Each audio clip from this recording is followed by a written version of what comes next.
இயேசு சொன்னார் உயிரான திருவாசகம். இயேசு சொன்னார் அழகான அருள்வாசங்கள். இயேசு சொன்னார் வருங்கால நல்வாசங்கள். இயேசு சொன்னார் சதா வாழும் வழிவாசங்கள். இயேசு சொன்னார் மக்கள் மனம் திரும்பி வாழ வேண்டும். இயேசு சொன்னார் மக்கள் மறுபடி பிறக்க வேண்டும். இயேசு சொன்னார் மாந்தர் மன்னிப்பை விரும்ப வேண்டும். இயேசு சொன்னார் மாந்தர் குழந்தைகள் போலாக வேண்டும்.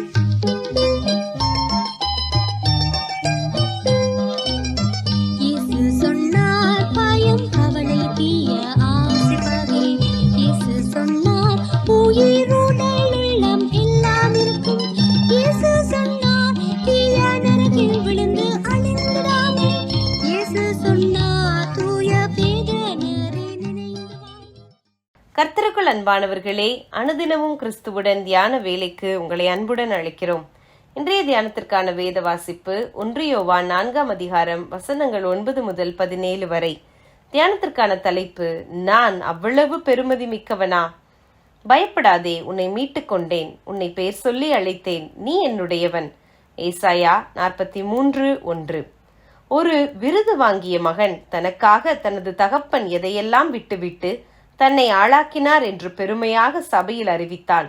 அந்த வைபவம் முடிந்த பின்னர் ஒரு பத்திரிகையாளர் இந்த முதிய தகப்பனிடம், நீங்கள் மிகுந்த வறுமையில் இருந்தாலும் இந்த மகனை சிறு வயதிலேயே வேலைக்கு அனுப்பாமல் உங்களை வருத்தி இவனை இந்நிலைக்கு கொண்டு வந்தீர்களே, எப்படி என்று கேட்க, அந்த முதியவர் பதிலாக, இவன் என் மகன், தாயின் வயிற்றில் இருந்த போதே நான் இவனை நேசிக்க ஆரம்பித்து விட்டேன்.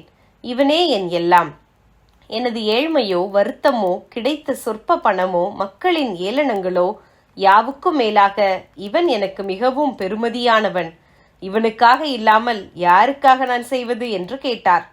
இப்படி இருக்க பரலோக சந்தோஷங்களையும் வரப்பிரசாதங்களையும் விட்டு இந்த பாழாய் போன பூமிக்கு வருவதற்கு இயேசு ஏன் இவ்வளவு சிரமப்பட்டார்? இந்த பூமியிலே ஒரு பெருமதியற்ற தாழ்மையான மிகவும் பரிகசிக்கப்பட்ட 33 வருட குறுகிய வாழ்வு வாழ அத்தனை சந்தோஷங்களையும் விட்டு இயேசு இறங்கி வந்தது ஏன்?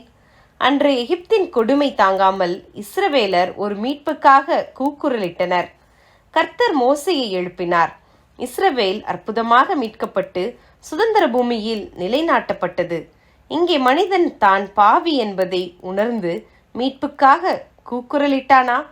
ஆனால் பரம தகப்பன், தன் சாயலில் படைக்கப்பட்டவன், தனக்கு பெருமதியானவன், அழிவுக்கு உட்படுவதை விரும்பாமல் அவனை மீட்கும்படிக்கு பிதாவானவர் குமாரனை உலக இரட்சகராக அனுப்பினார் என்று நாங்கள் சாட்சியிடுகிறோம் என்கிறது வேத வாக்கியம்.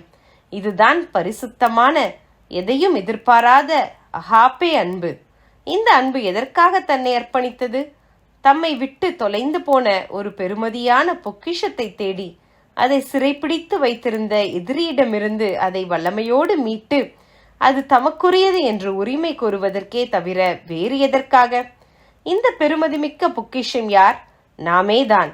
நாம் தேவனிடத்தில் அன்பு கூர்ந்ததினால் அல்ல, அவர் நம்மிடத்தில் அன்பு கூர்ந்து நம்முடைய பாவங்களை நிவர்த்தி செய்கிற கிருபாதார பலியாக தம்முடைய குமாரனை அனுப்பினதினாலே அன்பு உண்டாயிருக்கிறது. 1 யோவான் 4:10.